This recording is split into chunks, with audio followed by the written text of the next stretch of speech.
पटना से एक बड़ी खबर सामने आ रही है। राजद नेता मनोज कुमार झा ने कांग्रेस के राष्ट्रीय अध्यक्ष मल्लिकार्जुन खड़गे के बयान पर अपनी प्रतिक्रिया दी है।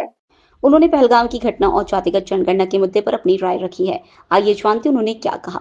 राजद नेता मनोज कुमार झा ने मल्लिकार्जुन खड़गे के बयान का समर्थन करते हुए कहा कि पहलगाम की घटना पर पूरा देश एक स्वर में बोल रहा है और सभी देशवासी आहत है। उन्होंने कहा कि इस मुद्दे पर देश में कोई मतभेद नहीं है।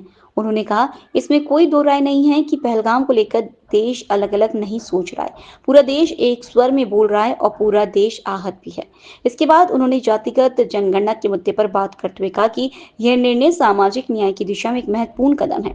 उन्होंने कहा कि राजद और अन्य सामाजिक न्याय की विचारधारा वाली पार्टियां लंबे समय से इसकी मांग कर रही थी।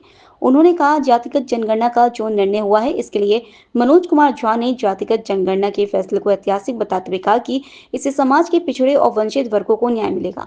उन्होंने कहा कि यह निर्णय न केवल राजनीतिक रूप से महत्वपूर्ण है बल्कि सामाजिक और आर्थिक रूप से भी इसका गहरा प्रभाव पड़ेगा। देश अलग नहीं सोच रहा है, पूरा देश एक स्वर में बोल रहा है और पूरा देश आहत भी है। और जब देश आहत होता है ना, तो पॉलिटिकल पार्टी का मसला नहीं है कि सरकार विपक्ष सबने एक स्वर में अपनी बात रखी है। हालांकि उस ऑल पार्टी मीटिंग में माननीय प्रधानमंत्री जी मौजूद नहीं थे। ये तो अव्वल पहली बात हुई। दूसरी, ये जो जातिगत जनगणना का निर्णय हुआ है इसके लिए अरसे से मांग थी। मंडल कमीशन की जब रिपोर्ट आई उसी समय से ये चर्चा थी कि 31 के आंकड़ों पे हुआ है, हमें समकालीन वैज्ञानिक आंकड़े चाहिए।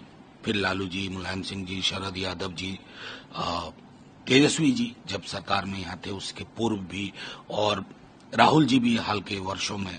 तो ये समेकित प्रयास बहुजन आबादी का है, उन सरोकारों का है, उसकी जीत है और इस जीत को सेलिब्रेट नहीं करना है। जैसा नेता प्रतिपक्ष ने कहा भी है कि ये एक पहला चरण है, उसके बाद बहुत सारी चीजें, द्वार खुलने चाहिए, आरक्षण का दायरा बढ़ना चाहिए, निजी क्षेत्र में आरक्षण का प्रोविजन होना चाहिए क्योंकि निजी उस तरह से निजी नहीं होता, और इवन पार्लियामेंट और स्टेट असेंबली की सीट में भी रीडिस्ट्रीब्यूशन करके इन वर्गों का प्रतिनिधित्व समुचित होना चाहिए।